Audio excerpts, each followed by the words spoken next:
Hello everyone, in our project we are making IoT based human detection system, and we are also making one quadcopter which is we used as a platform, and the quadcopter is completely compatible for the autonomous flight on the predefined path. For making the autonomous quadcopter we have used the different sensors like GPS, telemetry system, accelerometer, gyroscope, and etc. And for making our autonomous quadcopter, we have also used the Pixoc microcontroller specifically because it is completely compatible with the ground station we have used, which is Mission Planner. Mission Planner is a software we have used to give the our quadcopter one predefined path, and it is work as our ground station. For developing the human detection system, we have used Raspberry Pi 3B Plus, in Raspberry Pi we have used the TensorFlow Python library. Using the TensorFlow Python library, we have trained our model, and we are also doing live streaming of the surveillance surveillance, and in the live streaming we can be seen the result in which our quadcopter detects the human. Hello everyone, in our project we are making IoT based human detection system, and also we are making one quadcopter which is completely compatible for the autonomous flight on predefined path. Here we are using quadcopter as a platform, and we are using Pixoc microcontroller as our flight controller, and we are also using GPS system, telemetry system, accelerometer and gyroscope for developing different features in our quadcopter. We are using Mission Planner software as our ground control station. From using Mission Planner, we are giving predefined paths to our quadcopter. For developing our human detection system, we are using Raspberry Pi 3B Plus.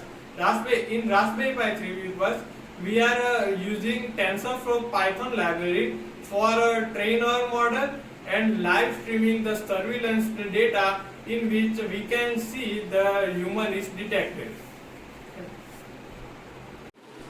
First, we have seen the brief introduction about our project. Now we will discuss which components we have used and how it all works. So as you can see, this is our quadcopter, and let's start with the frame. The frame is F450, which means that it is a 450 millimeters, which means that it is 45 centimeters. Now let's talk about another component, which is ESC, electronic speed control. It is 30 ampere electronic speed control, which is used to control the speed of BLDC motors. And another component is used here is BLDC motor. As you can see, this is the BLDC. There is a 4 of its kinds. ESCs are also 4 needed for control the 4 motor. So specification of BLDC motor is it is 1000 kV, which means that if we give the 1 volt, then it will rotate at 1000 RPM speed. Now let's also talk about the propellers. The propellers here we are using is 1045 propeller. The next component comes is the battery. So here you can see that this is the battery.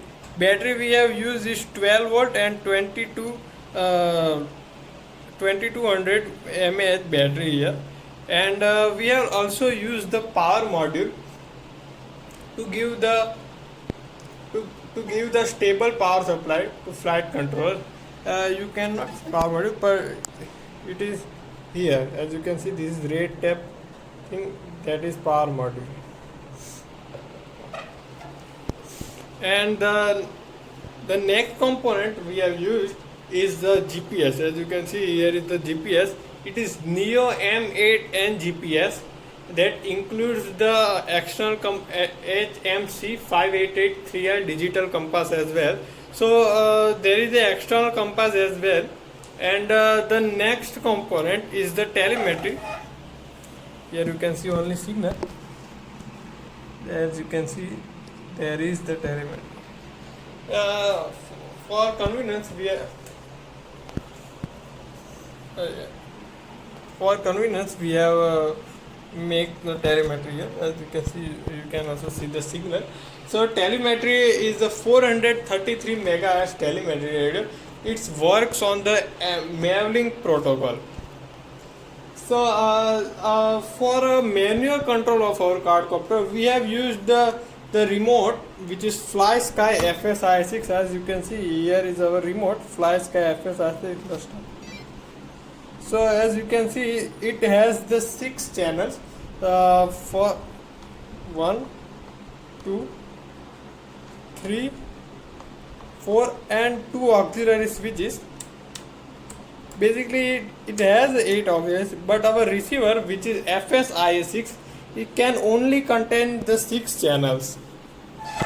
Here you can see FSIA6 is here. This is our receiver FSIA6. It can only contain the 6 channels. So we also can only define 6 channels from our remote. And the PICSOC microcontroller cannot take the PWM value because somehow it cannot. So we have to use the PPM encoder, which is here. You can see it converts the PWM signals come from the FSIA6 and convert it to the PPM and then give it to the PICSOC controller. Next, our main controller is a PICSOC flight controller. So PICSOC flight controller is consist of the gyroscope, accelerometer, barometer, magnetometer, and it is 32-bit ARM Cortex M4 core. It has the processor of 32-bit ARM Cortex M4, and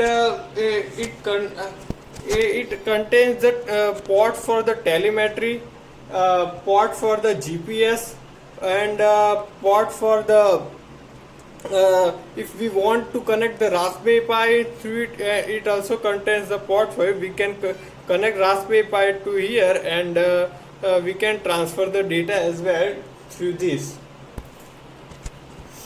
So this is all about the components. After learning about different components, now we will see how our ground control station mission planner works. So this is the main screen of the mission plan, which in which we can see our GPS position. Here you can see our GPS position. We are currently here, and our quadcopter's altitude, and at how much speed it will go up when we give throttle to it, and also different data about our quadcopters. Okay. How much battery is currently, and how much current it is loading right now, the motors. So this different type of data we can see on the main screen. Here you can see the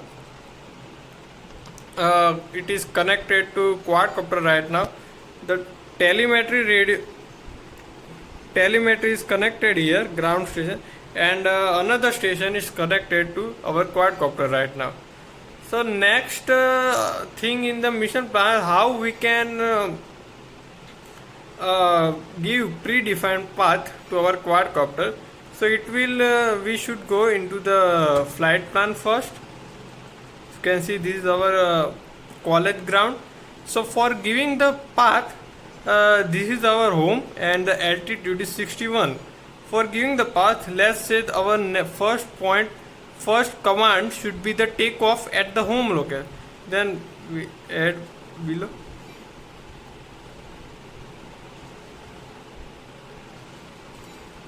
And add takeoff. And the next thing we should do is we want that our quadcopter next go to here. So it will come here as a waypoint. Then we need it go next to here,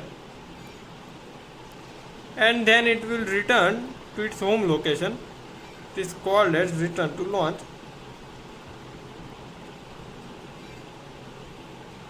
So as we give this command, and So after this, after planning our path, we write this breakpoint in our quadcopter.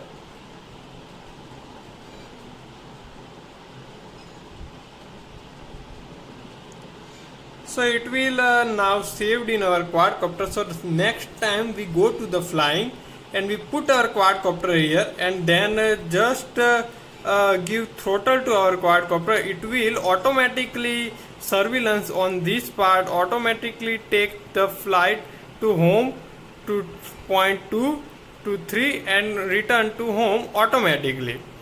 So here as from this as like this we can automatically give predefined path to our quadcopter. In the initial setup we can do different kind of calibration.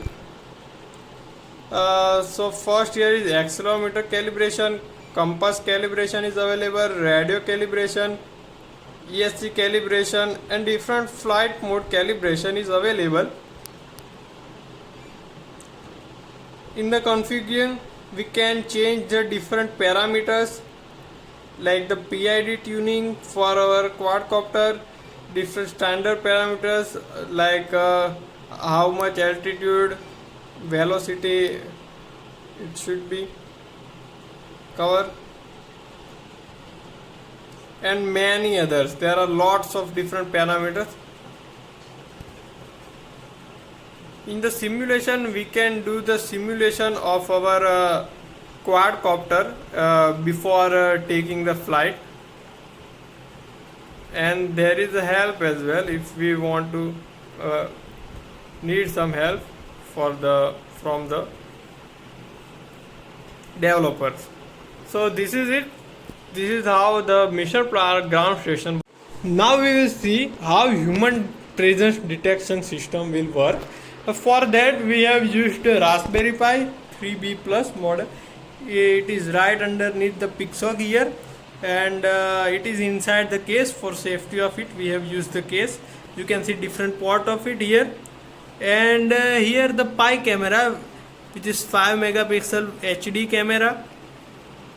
And now we will see the live demonstration of it. But before that, as I said earlier, we have used a TensorFlow library for train our model to learn the model that how human looks like. We have used the TensorFlow library, and now we will see the live demonstration.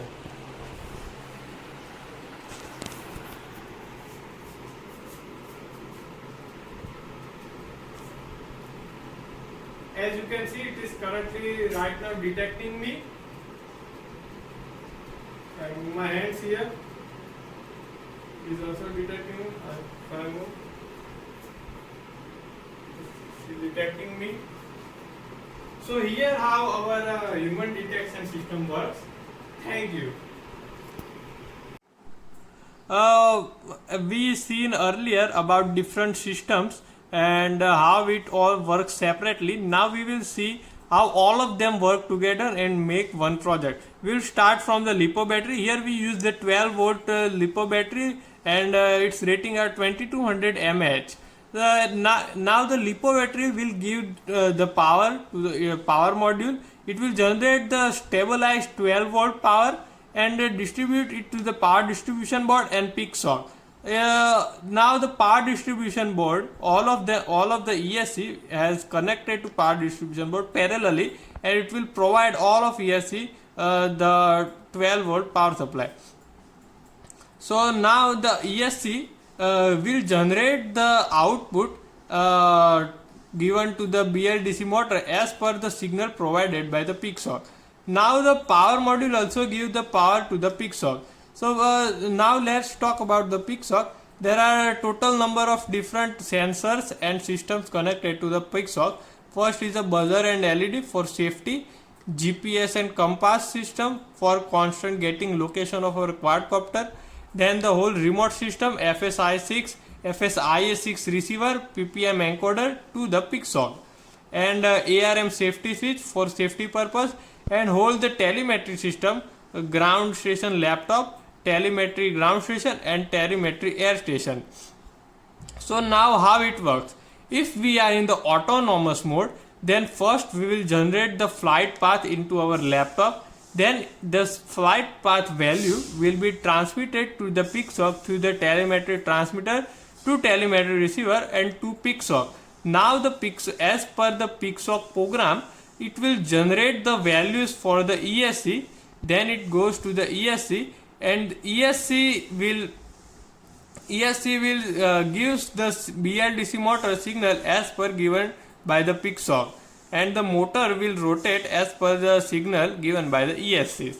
Now if we are in the manual mode, then remote as we give the value of the throttle, remote will send it to the RC receiver, then to the PPM encoder, and then to the PICSOC. Now in the PICSOC program, it will generate the appropriate values to the ESC. It will send the appropriate values, and ESC will now generate the signal to the give the signal to the BLDC motor, and BLDC motor will rotate as per the signal by the PICSOC.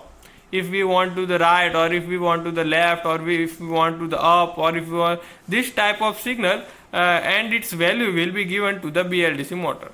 Now we will see the how human detection system will work. So here as we said earlier that we will make the human detection system using the camera module and Raspberry Pi, and GSM module here is used to give the internet to the Raspberry Pi. So first we will capture the video through the camera module, then it will goes to the Raspberry Pi. Now Raspberry Pi will generate the live streaming of the analyzed video of surveillancing of the video captured by the camera module, and this analyzed video consists of the human detection as well. So now this human detection the video will now send to the IoT services like VNC, virtual network computing, and then it will VNC service will give the output to the anywhere in the world. If we want to see this on our laptop or in our mobile in the anywhere in the world, then it will we can see it using VNC.